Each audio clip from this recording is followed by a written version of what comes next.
Faleminderit për ftesën, Franko. Shkurtimisht, sepse ne kemi folur për këto tema, por më tërhoqi vëmendjen fakti miratimi nga Kroacia i një pakete prej 2,18 miliard euro për modernizimin ushtarak të forcave të armatosura.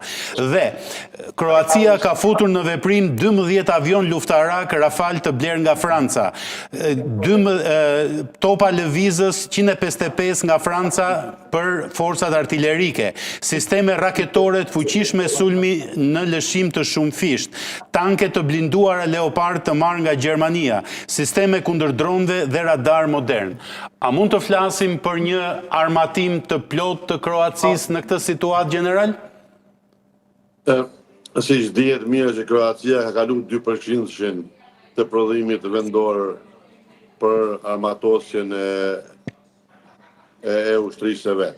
Duhet ditur që është edhe në ngritje dhe sipër, sidomos në marrëveshjet që i ka bërë me Gjermaninë dhe me Francën në kohën e fundit, avancimi apo teknologjia e lartë e cila është më së nevojshme, sepse akoma kjo teknologji ka mbetur, mos thojmë, nga Pakti i Varshavës, që është shfrytzuar me shumicë armatimi i Paktit Sovjet, edhe natyrisht që modernizimi i ushtrisë ka qenë i domosdoshëm. Edhe gjithë kjo investim që është bërë, faktikisht është bërë se nevoja dhe plani strategjik dhe operativ i cili është i përbam nga disa kushte deri në vitin 2035, sa e di unë, dhe është vazhduar dhe 5 vjet, dhe kërkon që shumicën e armatimit dërmues që kemi trashëguar nga lufta, nga Jugosllavia dhe që kemi bler pak e dini nga DDR-i apo pjesa e Gjermanisë lindore e kohës 90-ta, sepse ka mbet një pjesë armatimit të madh, po thoya se 80% të atij armatimit Kroacia ka bler në kohën e luftës 91-95. Dhe tani duhet të zëvendësohet, duke pas marrë parasysh se Kroacia dhe e bëri ndroi ligjin dhe aktivizoi përsëri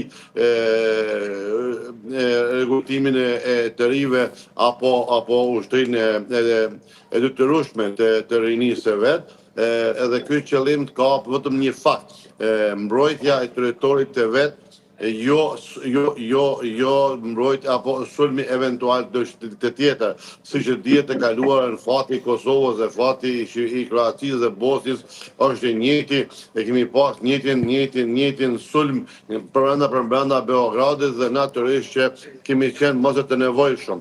Ajo ato ditë dhe përflitet që mund të vazhdoj, faktikisht Këshilli i Sigurimit të Lartë. Këtë doja t'ju pyesja.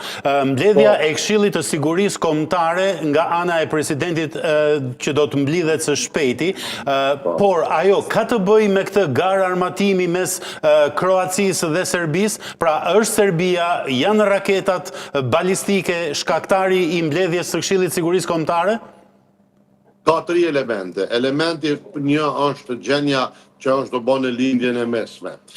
Numër 2 është plani geostrategjik apo ndrimi komplet i mënyrës se si po trajtohet politika dhe geopolitika në Ballkan, dhe ajo është e treta që për mua është pak qesharake, megjithatë ata që e njohin besoj edhe generalin që keni në studio, aeroplanet të cilët i posedon Serbia dhe raketet që duhet të integruar brenda aeroplaneve në gjuhën e këtynve teknikëve ushtarak, quhet kalibrimi i atynve raketave.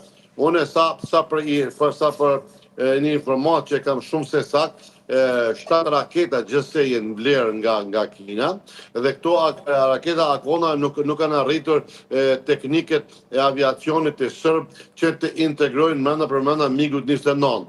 Ajo që duhet ta them dhe e tham me plot guxim dhe mund ta dokumentoj që 99% e aeroplaneve të cilët e posedojnë ushtria serbe janë jashtë funksionit.